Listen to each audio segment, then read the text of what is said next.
Mechi imekuwa ni ngumu. Tulipofunga mabao ya kwanza matatu tukaona kama tumemaliza. Nafikiri wachezaji tulirelax kidogo, then wakaanza kuyakomboa. Na siku zote timu yako iko inafungwa, kuna kuanga na ile tabia kwamba tena tutafungwa. So ni kitu psychologically kinaathiri wachezaji.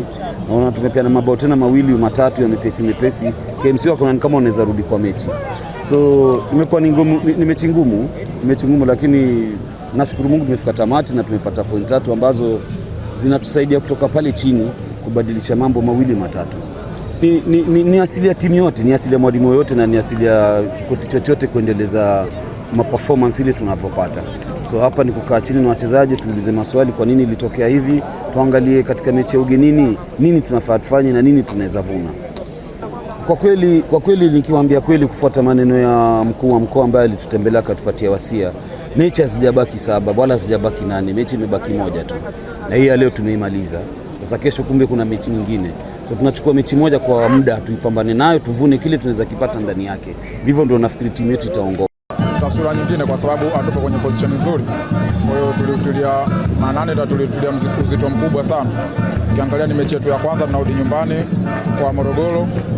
Ilikuwa lazima tuwape furaha mashabiki zetu na viongozi wa mkoa na wenye mabosi wa timu. Kwa hiyo ilikuwa kwa asilimia kubwa ni lazima tupushi, tupambane, tupate matokeo ya alama 3. Kikubwa hatuko kwenye position nzuri. KMC wenyewe walikuwa tayari wameshashuka.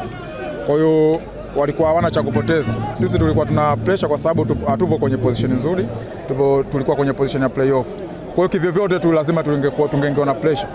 Lakini tunamshukuru Mwenyezi Mungu, tumeweza kupambana na tumepata alama 3. Tumelinda kile ambacho tulikipata mwanzo. Naweza sema mchezo ulikuwa mbaya kwetu kwa sababu tumepoteza na tuko na uhitaji mkubwa sana wa alama 3. Kulingana na nafasi ambayo tuko nayo kwa sasa, tuko na uhitaji mkubwa sana wa alama 3. Kwa hiyo sema leo ilikuwa siku mbaya kazini.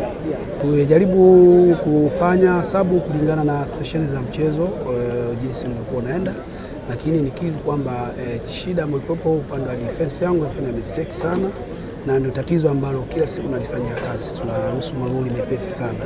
Kwa hiyo nakiri kabisa kwamba tumefungwa, lakini ni mistake ya defender wangu. Na sisi hapa tunapambana mpaka dakika ya mwisho. Kuna kukata tamaa. Atuangalie aliyopo mbele yetu, sisi tunajipambana kwa MC. Kila mchezo wetu utakuwa ni finali, angalau tupate result. Baadaye itakuja kujulikana kwamba tutashuka aidha tutacheza playoff au tutabaki. Lakini sisi kama KMC hatukati tamaa mpaka dakika ya mwisho. Mzuri yani kiujumla kwetu. Tunajitahidi kufanya kila kitu, tunajitahidi kusikiliza ushauri, tunajitahidi kusikiza maelekezo ya walimu wetu, lakini mpira una mambo mengi sana. Una mambo mengi. Yani tukiri tu kwamba tunafanya kila kitu lakini bado inashindikana. Lakini hatuwezi kukata tamaa kama wachezaji. Viongozi kwa ujumla pia nao pia benchi la ufundi hawezi kukata tamaa. Tunaendelea kupambana. Tutapambana mpaka mwisho wa ligi vyote vitakavyokuwa, basi Mungu mwenyewe ndo anajua. Lakini sisi tutapambana mpaka mwisho. Kwa ujumla mwalimu akatuambia kwamba kila mechi yetu sisi tutakayocheza ni finali. Kwamba lazima tupate matokeo. Kwa tumeingia na plani ambayo mwalimu katuelekeza, tumejitahidi kadri ya uwezo wetu, lakini ndio ikatokea kama ilivyotokea, mechi imeisha hivi.